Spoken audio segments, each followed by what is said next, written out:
Hola, esto es Aquí América, la revista de la actualidad del continente de France 24. Yo soy Natalia Cabrera y los invito a este recorrido por las noticias más importantes de las Américas esta semana. El presidente Donald Trump retiró a Estados Unidos de otro pacto internacional, el Tratado de Cielos Abiertos, porque acusa a Rusia de incumplirlo.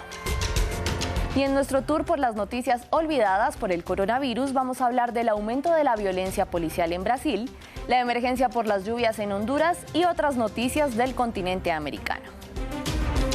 Y desde un accesorio hasta un medio para enviar un poderoso mensaje, la creatividad de los latinos queda plasmada en los tapabocas, que ahora son de uso obligatorio para contener la propagación del COVID-19. Y empezamos. El presidente Donald Trump anunció el retiro de Estados Unidos del Tratado de Cielos Abiertos, que está en vigor desde 2012 y que permite a los Estados miembros sobrevolar cualquier parte del territorio de otro Estado miembro para hacer fotografías y detectar armamento. Trump acusa a Rusia de violar el pacto, algo que Moscú niega.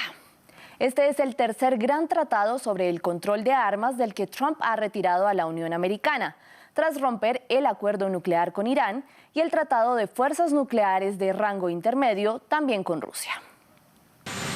Otro golpe de Estados Unidos a un gran acuerdo global. El presidente Donald Trump anunció su intención de retirar a su país del Tratado de Cielos Abiertos. El mandatario acusó a Rusia de violar el pacto de cooperación militar en reiteradas ocasiones. Tenemos una relación muy buena con Rusia, pero Rusia no adhiere al tratado, así que hasta que ellos lo respeten, nos retiraremos. Washington aseguró que saldrá del tratado en 6 meses, aunque lo reconsideraría si Rusia retoma su total cumplimiento. Si se concreta, será el tercer retiro de Estados Unidos de un acuerdo internacional en menos de 3 años. El Tratado de Cielos Abiertos fue firmado por 34 países, entre ellos Estados Unidos, Rusia, Francia y Reino Unido. El pacto busca establecer una relación de confianza entre las naciones firmantes y reducir el riesgo de guerra. Para ello permite el vuelo de aviones no armados para vigilar movimientos militares y stock de armamentos entre los países miembros. El concepto de observación aérea mutua fue propuesto en los años 50 por el presidente estadounidense Dwight Eisenhower. George Bush lo relanzó en los años 80. Y el tratado finalmente entró en vigor en 2002. La decisión despertó preocupación en Naciones Unidas. Estados Unidos acusa a Rusia de prohibir el sobrevuelo de Kaliningrado, un enclave ruso entre Polonia y Lituania. Pero para Rusia es una cuestión técnica y negó violaciones. Según Moscú, el retiro de Estados Unidos sería otro golpe para la seguridad europea. Y seguimos en Estados Unidos para nuestro tour por la región para revisar otras noticias, porque no todo es coronavirus. Tenemos información desde Washington con Diana Castañeda, Río de Janeiro con Valeria Zacone, Tegucigalpa con Kenia Torres y Bogotá con Liliana Valencia. Y actualizamos la información sobre la contienda a la Casa Blanca. El virtual candidato demócrata Joe Biden le pidió a la senadora Amy Klobuchar que se someta a una revisión de antecedentes para considerarla como su vicepresidenta.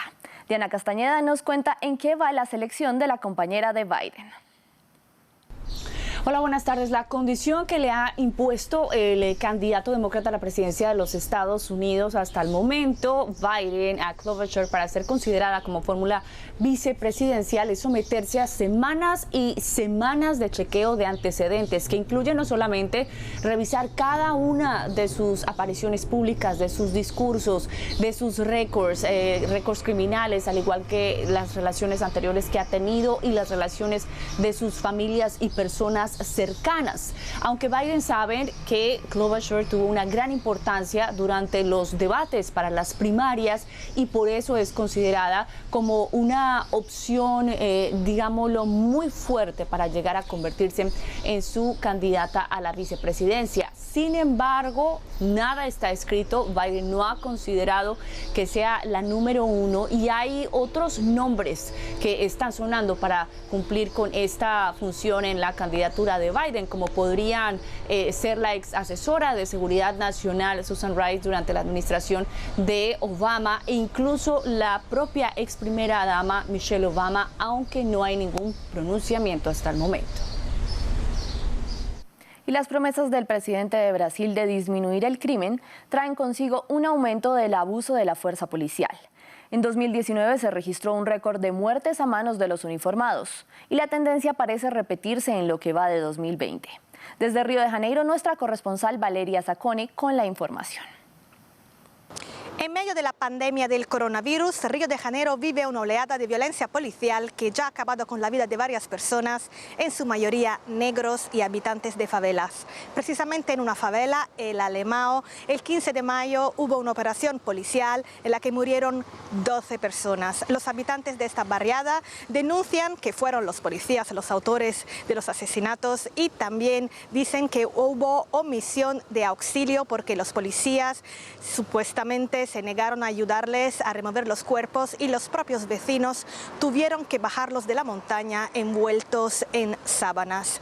Pocos días después, otro joven de 14 años, negro, un joven estudiante, fue asesinado a tiros en su casa en otra favela del extrarradio de Río de Janeiro, de nuevo en el ámbito de una operación policial. Y un día después, en la favela de Ciudad de Dios, muy famosa en todo el mundo por la película, fue asesinado un joven de 18 años, también negro. Estaba distribuyendo alimentos para personas necesitadas y afectadas por la crisis económica causada por el coronavirus. En Honduras empezó la temporada invernal y con ella llegan las inundaciones y deslizamientos. En Tegucigalpa los pobres son los más afectados. Kenia Torres nos cuenta más. La llegada de las lluvias representa un verdadero alivio para más de 1 millón de capitalinos que en época de verano son severamente castigados por la sequía y los racionamientos de agua potable. Sin embargo, para muchas familias de escasos recursos económicos que a falta de un empleo y de una vivienda digna tienen que edificar sus casas a las orillas del río o en los cerros que bordean la capital, estas lluvias representan para ellos un verdadero peligro a raíz de las inundaciones y los deslaves. Han caído las primeras lluvias y ya el cuerpo de bomberos reporta unas 20 familias afectadas. Ellos son los más vulnerables en esta época. Viven aquí, por ejemplo, al borde del río Choluteca, que atraviesa la mayor parte de la capital. Por otro lado, ya se anunció por parte del Comité de Emergencias Municipal algunas acciones, como por ejemplo el dragado de estos ríos, la limpieza de cunetas y calles que normalmente se inundan durante esta época. Honduras es considerado uno de los países más vulnerables a los desastres naturales, como las tormentas tropicales y los huracanes. Durante los últimos años se han reportado muchas muertes, miles de damnificados, además millones de pérdidas económicas a raíz de las inundaciones de los cultivos. Es por ello que el Comité de Emergencias Copeco ya ha decretado una alerta verde en 10 de los 18 departamentos del país. Y seguimos nuestro recorrido por América porque mayo es el mes de la herencia africana. En Bogotá, Liliana Valencia nos amplía. Durante el mes de mayo se conmemora el mes de la herencia africana en 3 países del continente americano. Estos son Colombia, Panamá y Venezuela.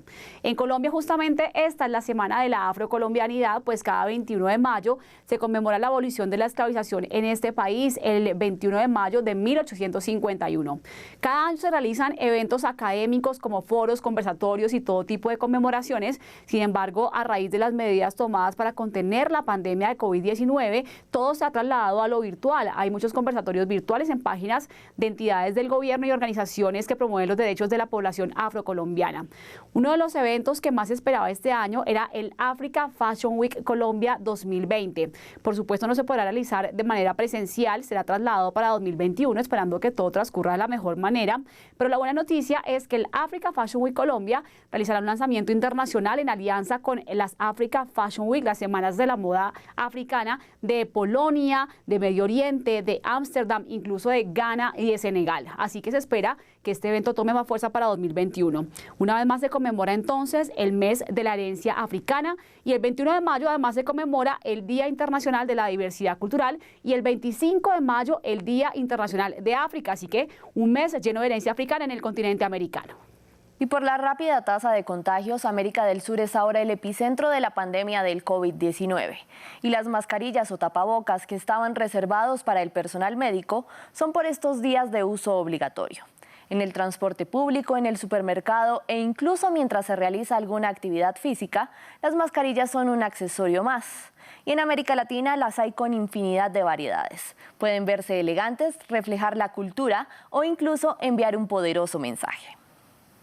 Desde México a Bolivia y desde Perú a Cuba. En toda América Latina parece que todos tienen su propia opinión sobre las máscaras faciales. Es la forma de expresión. Yo no tengo que ni siquiera hablar para que tú sepas, ya a partir del nasobuco que tengo o de la mascarilla que yo tengo, lo que estoy transmitiendo. Cuando el virus comenzó a propagarse por el continente, las farmacias se quedaron rápidamente sin máscaras convencionales, pero con las restricciones que frenan a los negocios, los fabricantes locales están felices de reinventarse. En México, esta tienda de ropa tradicional está ayudando a los clientes a combinar máscaras con sombreros de mariachi. Y más artesanos que no se dedicaban a esto, que no, incluso que no nos vendían a nosotros, que bueno, les vendían entre comillas a nuestras competencias, se nos están uniendo, ¿no? Porque nosotros no nos damos abasto con la iniciativa. Mientras tanto, en la capital de Perú, John Sánchez dejó de imprimir diseños en tazas y camisetas y comenzó a hacer máscaras adornadas con lemas patrióticos. Todos vemos en la calle gente con mascarillas, nos recuerda la enfermedad, nos recuerda que todo lo que está pasando, pero quise agregarle un mensaje para que la gente tenga mente positiva. Los mensajes en estas máscaras hechos por activistas bolivianos en La Paz son más llamativos y están destinados a llegar a las mujeres que sufren abusos domésticos mientras están encerradas en sus casas. Algunas de las frases son: no te quedes sola, conéctate con tus aliadas y la desobediencia me hará feliz.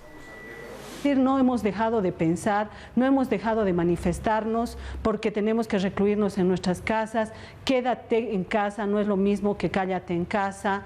La venta de estas máscaras es una fuente vital de ingresos para el movimiento. En toda América Latina, los fabricantes de máscaras no solo están brindando a los demás una pizca de color y esperanza, sino que también están encontrando formas de salir adelante en medio de una economía paralizada.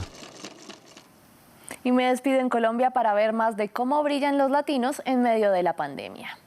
10 comunidades indígenas decidieron donar los alimentos que cultivan para los más afectados por el COVID-19 en la ciudad de Popayán, la capital del departamento del Cauca, en el suroccidente colombiano, uno de los territorios más afectados por la violencia.